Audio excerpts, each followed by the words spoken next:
Hello বন্ধুরা, প্রণতির হেসেলে আপনাদের সকলকে স্বাগত। তা আজকে বানাবো সর্ষে শাকের পরোটা। তার জন্য সর্ষের শাকটাকে বেছে ধুয়ে নিয়েছি কাঁচা লঙ্কা আর আদা। এখন বাজারে প্রচুর পরিমাণ সর্ষের শাক পাওয়া যাচ্ছে, কারণ সর্ষের শাকের এখন সিজন চলছে। তার জন্য আমি তো পরোটা বানাচ্ছি, তবে এইটা কিন্তু আমার জমির সর্ষের শাক। তবে বাজারেও কিন্তু খারাপ পাওয়া যায় না, খুবই সুন্দর পাওয়া যায়। তা যাই হোক, আমি প্রথমে সর্ষের শাকটাকে লবণ আর হলুদ দিয়ে একটু নরম করে নিলাম, বা একটু যা বলবেন একটু সেদ্ধ করে নিলাম, দিয়ে ভালো করে নামিয়ে নিলাম। এবার এটাকে আমি ঠান্ডা হতে দেবো। ঠান্ডা হতে হতে এদিকে আমি আটাটা মেখে নেবো। এখানে আমি দু বাটি মতন আটা নিয়েছি, যেমন ধরুন এই 350 গ্রাম মতন। তাতে লবণ, সাদা তেল নিলাম, জোয়ান। এবার ভালো করে ময়ামটা দিয়ে নেবো।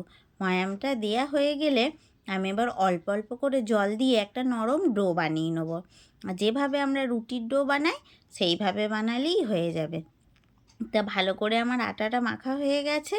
এবার আমি ওপর থেকে একটু তেল বুলিয়ে দিচ্ছি, কারণ আটাটা নরম থাকবে। এবার তেল বুলিয়ে দিয়ে আটাটাকে আমি খানিকক্ষণ রেস্টে রেখে দেবো। তো এদিকে আমার ঢাকা দিয়ে রেস্টে রাখা হয়ে গেছে, আর ওদিকে আমি সর্ষের শাকটার একটা সুন্দর পেস্ট বানিয়ে নেবো। যেমন ধরুন সর্ষের শাক দিয়ে দিলাম। এবার এতে দিয়ে দেবো যে পরিমাণ অনুযায়ী লঙ্কা। এখানে আমি 2টো লঙ্কা দিয়েছি, কারণ আমাদের সকলে একটু ঝাল ঝাল পছন্দ করে। তারপরে দিলাম রসুন আর 1 টুকরো আদা। এটা শুধুমাত্র সুন্দর স্বাদের জন্য। তাতে আবার সর্ষের শাক, তো এটা সুন্দর একটা পেস্ট বানিয়ে নিয়েছি। এবার কড়াইয়ে দিয়ে দিলাম সর্ষের তেল। সর্ষের তেল দেওয়ার পর ফোড়নে দিলাম একটু সামান্য মেথি। মেথিটা দেওয়ার পর যে সর্ষের শাকের পেস্টটা বানিয়েছি সেইটা দিয়ে দিলাম। এবার একটু নাড়াচাড়া করে এখানে আমি কিছু মশলা অ্যাড করব। যেমন ধরুন ধনে গুঁড়ো দেবো একটু জিরে গুঁড়ো, দেবো একটু মিষ্টিতে সামান্য পরিমাণ একটু মিষ্টি দিয়েছি, কারণ শাক যতই ঝাল ঝাল হোক একটু মিষ্টি না হলেও আবার ভালো লাগে না। তারপরে দিলাম একটু চাট মশলা। চাট মশলাটা আপনাদের কাছে যদি না থাকে দেওয়ার কিন্তু কোনো দরকার নেই। আমার কাছে ছিল তাই আমি এটা যোগ করেছি। চাট মশলা দিলে পরোটা খেতে খুব ভালো লাগে বলে। তাই ওইটা তো নামিয়ে নিয়েছি, আমার তৈরি হয়ে গিয়েছিলো শাকটা।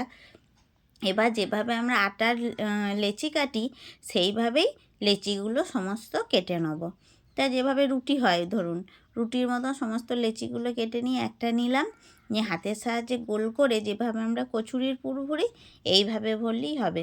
এই কচুরির পুর ভরাটা সকলেই জানে, তবুও আমি একটা দেখালাম আপনাদের সঙ্গে, যেহেতু পরোটা বানাচ্ছি সেই জন্য দেখালাম। তো এইভাবে আমি সমস্ত লেচিগুলো করে নিলাম, যেগুলো সবগুলো আপনাদের সঙ্গে শেয়ার করা সম্ভব হয়নি। এবারে একটা বাটির মধ্যে লেচিগুলোকে একটা ঢাকা দিয়ে রেখে দিলাম, যাতে নরম থাকে। এবার একটা একটা করে তুলব, একটু করে আটা দিয়েই বেলবো, কারণ আটা দিয়ে পরোটা বেললে পরোটাগুলো খুব সুন্দর বেলা হয়। একবারে চারিধারটা তেল দিলে একবারে চাকতির সঙ্গে আটকিয়ে লেগে যায়, সেই জন্য আমি একটু আটা দিয়ে বেললাম। আটা দিয়ে বেলার পর আমি এবার তাওনা গরম করতে দিয়ে দিয়েছিলাম। তাওনাটা গরম হয়ে গেছে, দিয়ে দিলাম একটা করে পরোটা। এবার এই এপিট ওপিট করে ভালো করে যখন সেঁকা হয়ে যাবে, আপনারা সেঁকার টাইমে বুঝতে পারবেন, তখনই তেল দিয়ে দেবেন। আমি তো এখানে মাপ করে তেল দিলাম না, তবে যা তেল দিয়েছি 2 চামচ মতন হবে। তা 2 চামচ করে তেল দিলেই এই পরোটাগুলো ভাজা হয়ে যাবে। তো বন্ধুরা বুঝতেই পারছেন কত অল্প তেলে সুন্দরভাবে এই সর্ষে শাকের পরোটাটা হয়ে যাচ্ছে। তবে কেউ যদি আরও বেশি তেল দিয়ে ভাজা খেতে চায় অতি অবশ্যই দিতে পারেন, কিন্তু 2 চামচ তেলেই হয়ে যাবে। তা বন্ধুরা এইভাবে একবার কিন্তু বাড়িতে অতি অবশ্যই বানিয়ে খাবেন। এত সুন্দর খেতে হয় সর্ষে শাকের এই পরোটাগুলো, আমিও প্রথম খাচ্ছি, দারুণ সুন্দর। তা বন্ধুরা এই অবধি আমার ভিডিওটা পুরো দেখবেন, ভালো লাগলে লাইক শেয়ার কমেন্ট করবেন এবং আমার চ্যানেলটাকে সাবস্ক্রাইব করবেন।